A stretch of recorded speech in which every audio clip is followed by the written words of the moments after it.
There's a moment, maybe you felt it, where you walk into a room and it's like the air shifts, eyes scan you, not in admiration, not in reverence, but in calculation, noticing how quickly you respond, how easy it is to trigger you, how often you defend yourself even when no one's asking. They don't respect you because they've learned something about you that you haven't yet admitted to yourself. You're emotionally exposed, like an open wound in a battlefield, visible, accessible, predictable.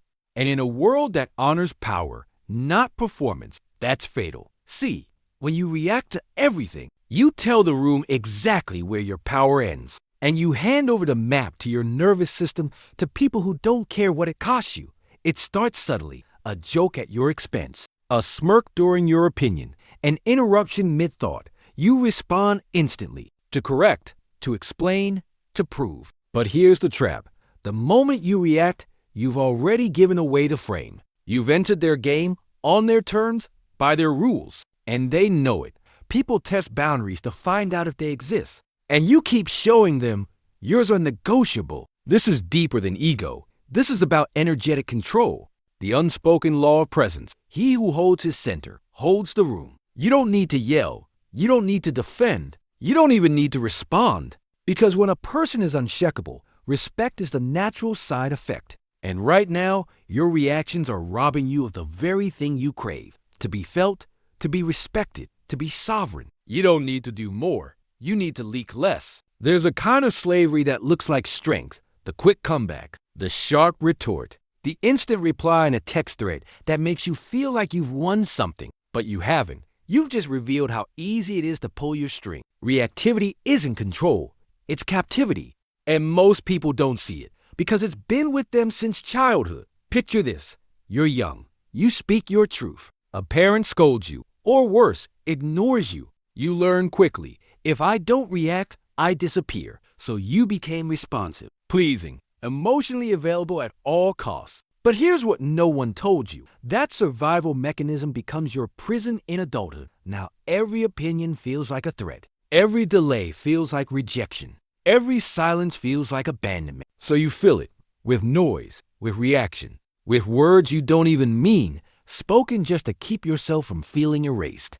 Read that again. You're not reacting because you're strong. You're reacting because somewhere in you, there's a child still begging to be heard. And the world doesn't reward that. It rewards those who pause, who wait, who own their frame, because they know who they are, and they don't need to prove it in real time. This is where Napoleon Hill's definiteness of purpose returns, not as a goal, but as a state of being.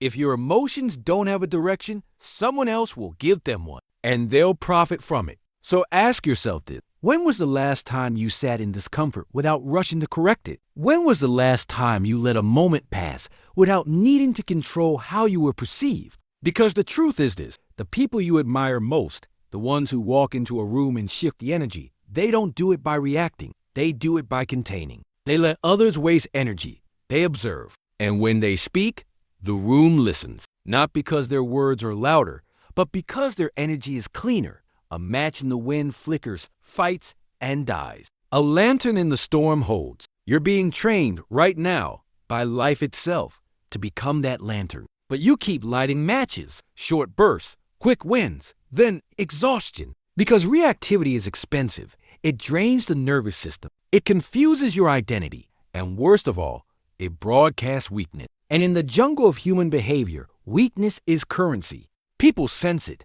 They may not say it, but they test it with words, with tone, with subtle shifts in posture and eye contact. And every time you bite, they mark you, not maliciously, just instinctively. You've taught them who you are. But here's the shift. You can retrain the room, not by demanding respect, not by overcompensating, but by becoming still enough to witness your own reactivity and choose not to obey it. That's the beginning of power. Because if you can't control your impulse, you'll never control your impact. This isn't about suppression.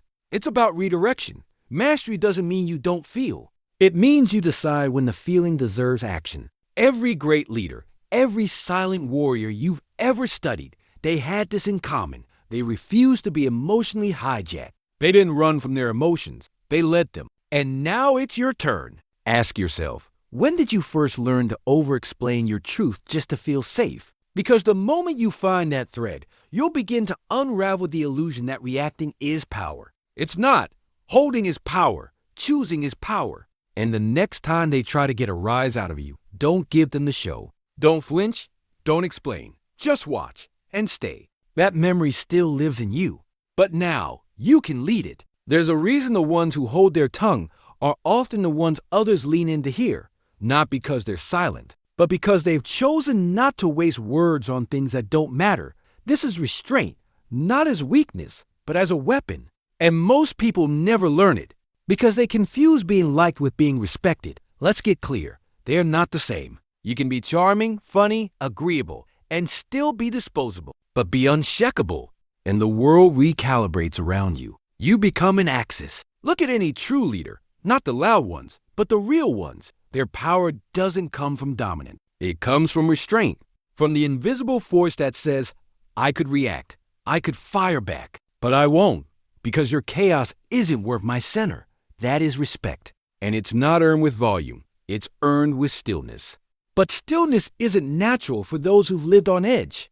Those who had to anticipate moods, decode tone, react quickly just to feel safe. You were trained to survive emotions, not master them. So now, when someone disrespects you, you speak immediately. When someone doubts you, you defend instantly. But every time you do, you lower your value. Not because you're wrong, but because you've told them you can be moved. Move means manipulated. And the world doesn't follow the reactive. It follows the restrained. There's a quote, often misunderstood. The strong are slow to anger, not because they don't feel rage, but because they don't let it use them. That's what Napoleon Hill meant when he spoke of self-control as one of the key principles of power. He wasn't talking about suppression.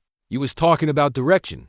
Control doesn't mean cold. It means conscious. You feel everything, but you give your reaction nowhere to go until you decided what serves the higher self. This is emotional discipline, and it creates an aura, one that others can't quite name, but instinctively respect, because you no longer explain yourself. You express only when necessary, and your silence, it becomes sacred. It becomes unnerving, because people can't predict a centered man, a still woman, a soul that doesn't chase approval. That energy rewrites dynamics. It says, I don't need your validation to know my value.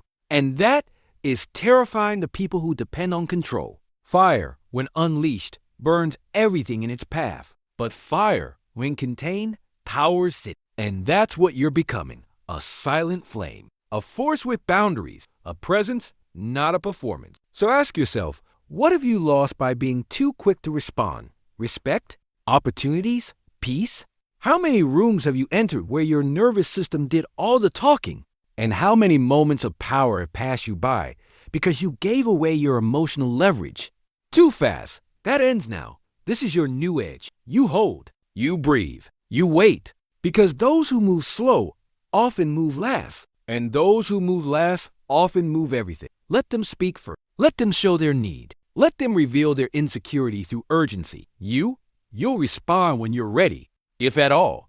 And when you do, it'll echo. Because the voice that speaks after silence is the one the world remembers. Stillness isn't the absence of feeling. It's the presence of command. And in a world addicted to noise, command is sacred. There's a kind of power that doesn't announce itself. It enters quietly, and yet every eye is drawn to it. It's not charisma. It's not confidence. It's containment. You see, energy is currency.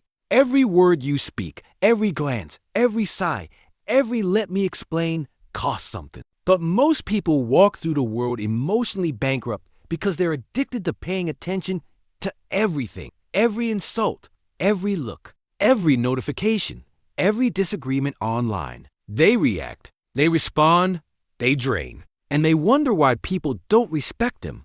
But the ones who rise, the ones whose names you remember long after they've left the room, they operate by a different law. Silence is not avoidance. It's precision. It's the ability to decide what deserves you. Think of a sculptor. They don't create by adding.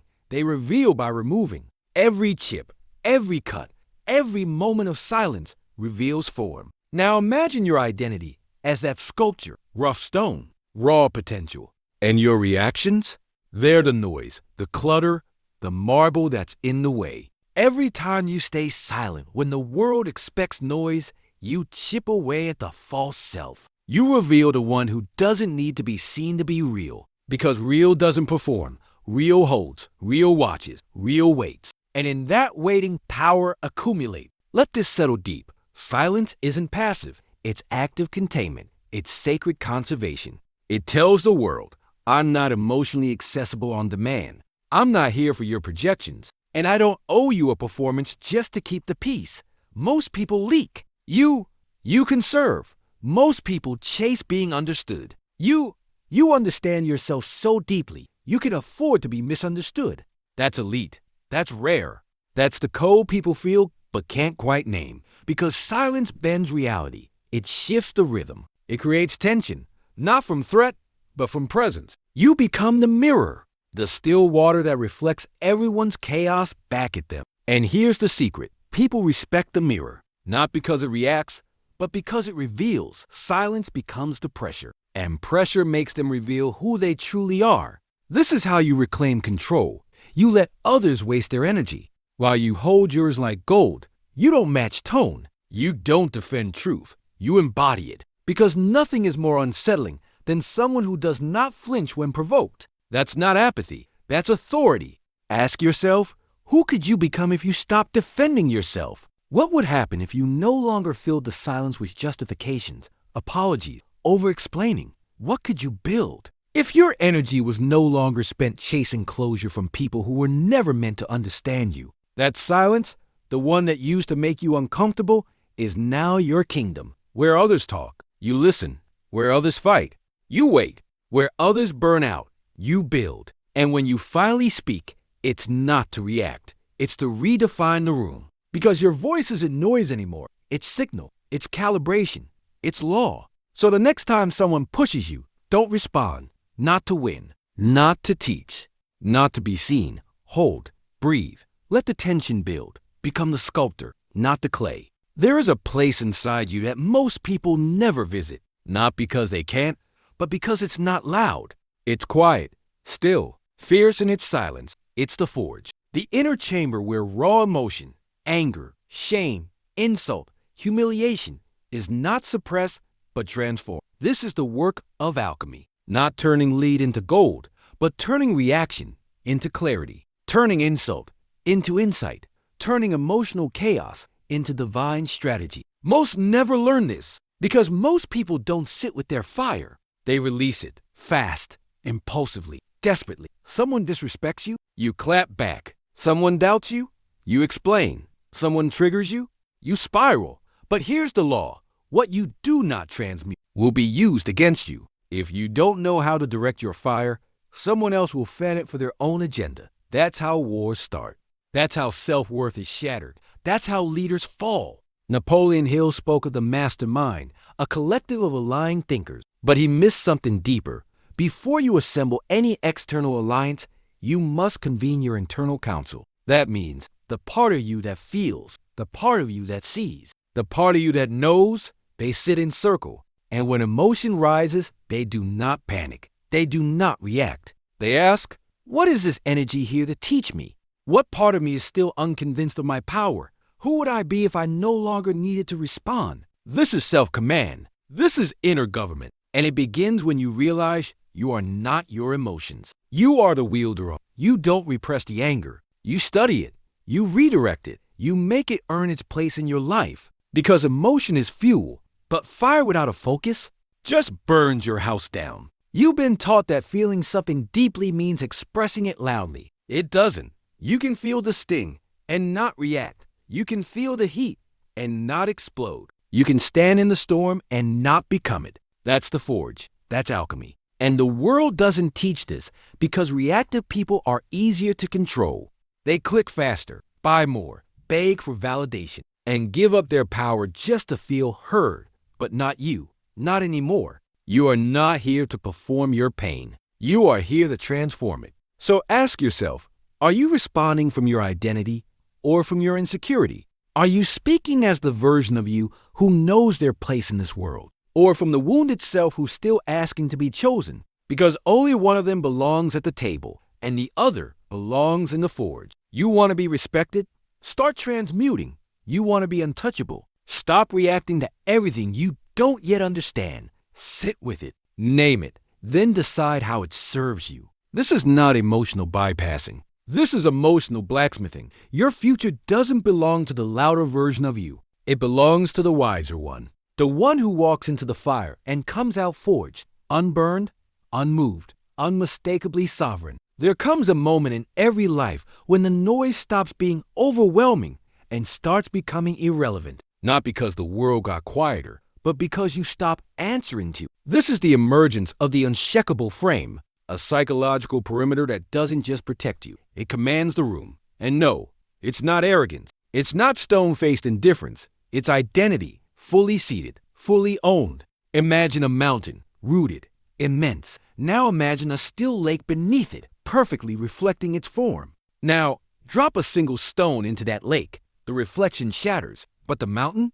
The mountain doesn't move. This is the frame. And right now, most people are living as the lake, distorted by every stone, every comment, every shift in tone, every little look or rejection or delay. You've been that lake, trying to hold the image of who you are in water that can be moved by anything. But now, you become the mountain. Not loud, not reactive, just there. So powerfully there that the world has no choice but to adjust itself around you. This is what people feel when they say someone has presence. They're not describing charm. They're describing density, the inner weight of someone who no longer negotiates with doubt. That's what respect responds to. Not your words, your unshakable inner coordinates. And here's what most don't realize. Every room has a frame, and whoever defines it, defines the rules. If you walk in needing to be liked, you've already surrendered the frame. If you walk in afraid of silence, you'll fill it with weakness. If you walk in still defending your right to exist, you've given them power over your posture. But if you walk in already full, not needing, not performing, not reacting, you become the frame. People lean in, not because you force them to, but because your energy has become undeniable. And here's the irony. The less you explain, the more they respect. The less you chase being understood, the more you are. The less you react, the more they adjust. Because when you're no longer trying to fit the room, you shape it. So ask yourself, what would change if nothing could pull you out of yourself again? What would your voice sound like if it didn't carry the echo of apology? What would your presence feel like if it wasn't waiting to be approved? That version of you already exists. It's not a performance. It's not a trick. It's a return to the self that doesn't explain truth. It simply lives it. That's the power Napoleon Hill hinted at when he spoke of definiteness of purpose. But this is deeper than a goal. This is a frame of being, one that doesn't collapse just because someone else doesn't understand it. Remember, they can't shake you if they can't find your center. And the moment you stop reacting, they realize they have no access to it. Let them wonder. Let them misinterpret. Let them fill in the blanks with noise. Your silence is your boundary. Your stillness is your proof. Because you're not the lake anymore. You're the mountain. And mountains don't flinch. You will return to the same rooms, the same people, the same patterns that once pulled reaction from you like strings on a puppet. But something in you will be still different. They won't know what changed. They'll try the same tactics, the sarcasm, the interruptions, the subtle dismissals. They'll test the perimeter, but it won't open. Because you stopped bleeding emotion just to feel seen. You've stepped into the final discipline, the discipline of non-response, not out of fear, not out of suppression, but out of command. Because you now know the loudest energy is often the weakest, the calmest energy, the most dangerous. This is not the silence of surrender. This is the silence of a warrior who doesn't waste arrows. This is not the pause of doubt. This is the pause of someone who already knows the outcome and no longer needs to prove it. You've been through the forge. You've sat in the storm. You've walked into the fire and found yourself unburned. And now you don't react to the world. You reshape it. Because the people who once played with your triggers now stand confused by your lack of response. They speak. You hear. But you no longer internalize. They gesture. You watch. But you no longer contort.